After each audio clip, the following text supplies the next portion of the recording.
واقعہ اس وقت کا ہے جب مدینہ منورہ میں اسلامی معاشرہ قائم ہو چکا تھا۔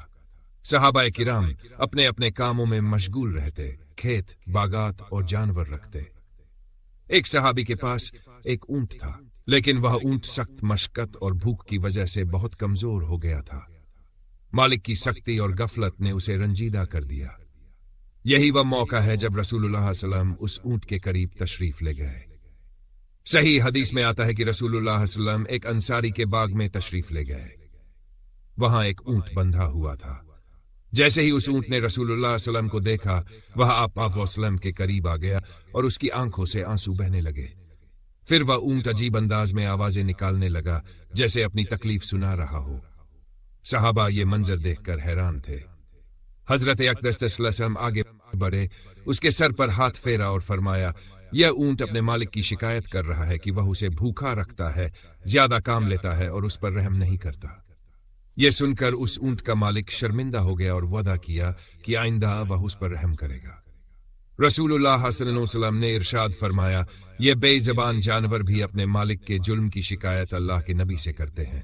تم اللہ سے ڈرو اور ان جانوروں کے بارے میں بھی اللہ کا خوف دل میں رکھو۔ جو بھی جانور رکھے اسے چاہیے کہ اسے کھانے پینے کی طاقت دے اور اس پر اتنا بوجھ نہ ڈالے جو وہ برداشت نہ کر سکے۔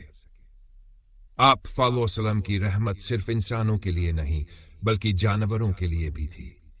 قرآن نے بھی فرمایا، وَمَا أَرْسَلْنَاكَ إِلَّا رَحْمَةً لِلْعَالَمِينَ، یعنی آپ بدن تمام جہانوں کے لیے رحمت ہے۔ اسلام نے جانوروں کے بھی حقوق مقرر کیے ہیں۔ ان کو کھانا دینا، پانی پلانا اور ان کے ساتھ نرمی سے پیش آنا ضروری ہے۔ اگر کوئی انسان جانور کے ساتھ ظلم کرے تو وہ بھی اللہ کے ہاں جواب دہ ہے۔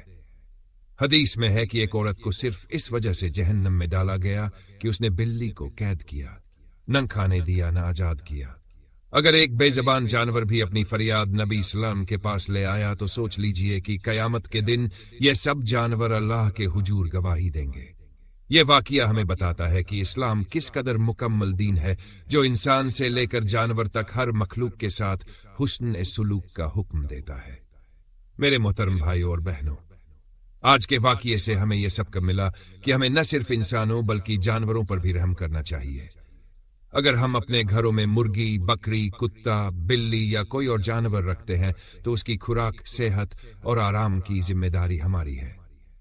رسول اللہ صلی اللہ علیہ وسلم نے ہمیں یہ تعلیم دی ہے کہ رحم کرو زمین والوں پر، آسمان والا تم پر رحم کرے گا۔ اللہ تعالی ہمیں اپنے محبوب نبی علیہ السلام کی سنتوں پر چلنے کی توفیق عطا فرمائے اور ہمیں اپنے ماتحت ہر مخلوق کے ساتھ عدل اور شفقت کرنے والا بنائے۔ آمین۔